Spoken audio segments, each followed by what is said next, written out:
आज जहां इंसान से इंसान की दूरी बढ़ती जा रही है और लोग एक दूसरे से संबंध को बेहतर बनाने की दिशा में कभी गंभीरता से नहीं सोचते हैं।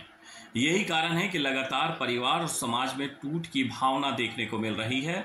लेकिन इन सब के बीच गुमला और रांची के सीमा पर बेड़ों और भरनों के बीच में एक ऐसा विशाल पेड़ है जो लोगों के बीच में चर्चा का विषय बना हुआ है।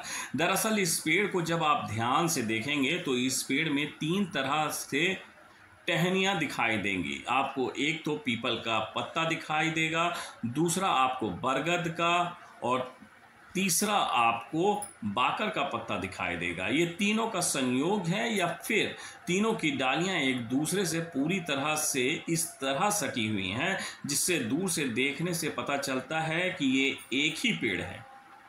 ये एक पेड़ ही नहीं बल्कि समाज को एक संदेश भी दे रहा है। 35 साल पहले लगाया गया था। तिवारी जी थे यहाँ टीचर, वही लगाए थे। वही मंदिर बनाने का भी श्रेय उन्हीं का था। उसके बाद इस पेड़ का क्या मतलब, जिस तरह से पूजा पाठ होती है? पूजा पाठ होता है इनका, शनिवार को मंगलवार को लोग करते हैं, जल देते हैं। फिर व्रत सावित्री व्रत भी होता है यहाँ पे। कौन कौन सा पेड़ है इस तीनों में? इसमें पीपल का है, पाकड़ है और बर है। तो ये तो विशेष संयोग हो गया। हाँ, विशेष महत्व है इनका। यहाँ मंदिर भी मंदिर तो है। हाँ, बजरंगबली का मंदिर है। यहाँ हनुमान का तैरता हुआ पत्थर भी है। अच्छा, तैरता रहता है। हाँ। अच्छा, ये मतलब एनएच जब बन रहा था उसमें ये पेड़ नहीं कटा? नहीं कटा है। मतलब एक्वायर्ड मंदिर का हो चुका है, लेकिन अभी उधर स्कूल जब वहाँ से जाएगा तब मंदिर उधर बनेगा। तो पेड़ उसमें जा रहा है कि नहीं जा रहा? पेड़ भी जा रहा है। तो फिर आप क्या चाहेंगे आप लोग? तो नहीं कटे चाहेंगे। लेकिन बाकी सरकार की इच्छा। तो ये बच जाता तो ज्यादा अच्छा होता है। हाँ। क्या नाम है आपका? मेरा नाम लाल बाबा हुआ।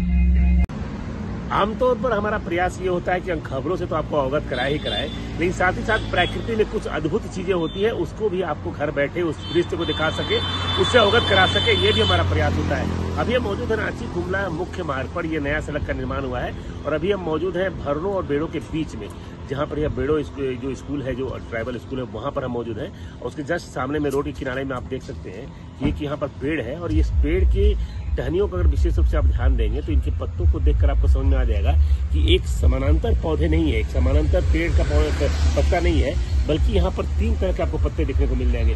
पीपल का पेड़ पत्ता भी देखने को मिलेगा, बरगद का भी पत्ता देखने को मिलेगा और बाकर का भी पत्ता देखने को मिलेगा। तो ऐसे में स्पष्ट कहा जा सकता है कि ये तीनों पेड़ों का जो संयोग है, लेकिन इसकी जो तना है, मुख्य तना है, वो एक ही दूर से देखने में नजर आएगी, लेकिन 3 पेड़ यहाँ पर पूरी तरह से मिलकर निकले हैं। तो ये तो अपने आप में अद्भुत है ही, लेकिन साथ ही साथ ये समाज को मैसेज भी देती है। जिस तरह समाज में लोग रंग विभेद हो, धर्म विभेद हो, जाति विभेद को लेकर बचने का प्रयास करते हैं, लेकिन ये पेड़ कहीं ना कहीं ये भी संदेश दे रहा है कि अगर आप मिलजुल कर रहते हैं, सभी धर्म के लोग, सभी जाति के लोग मिलकर रहते हैं, तो उनका भी एक दृश्य होता है जो अद्भुत दृश्य नजर आता है। और निश्चित रूप से कहा जा सकता है कि समाज को बांटने की बजाय समाज को जोड़ने का प्रयास किया जाना चाहिए। ये पेड़ भी अपने आप में ये मैसेज दे रहा है कि अगर हम साथ में मिलकर रहे तो आप देख सकते हैं कि 3 पेड़ जब मिले हैं तो इनका तना भी बहुत मजबूत हो गया है, उसमें भी स्ट्रांगनेस आया है। साथ ही साथ ये भी बता रहा है कि तीनों पेड़ के संयोग से जो विशालता यहाँ पर बनी है वो निश्चित में अद्भुत है। बगल में मंदिर भी है, लोग यहाँ पूजा पाठ भी करते हैं। आपको जैसा पता है कि पीपल का पेड़ भी हिंदू धर्म के अनुसार काफी मान्यता रखता है। बरगद का पेड़ है, उसमें अमूमन पूजा होती है, और बाकर का पेड़ है, उसका भी अलग महत्व होता है। तो ऐसे में स्पष्ट कहा जा सकता है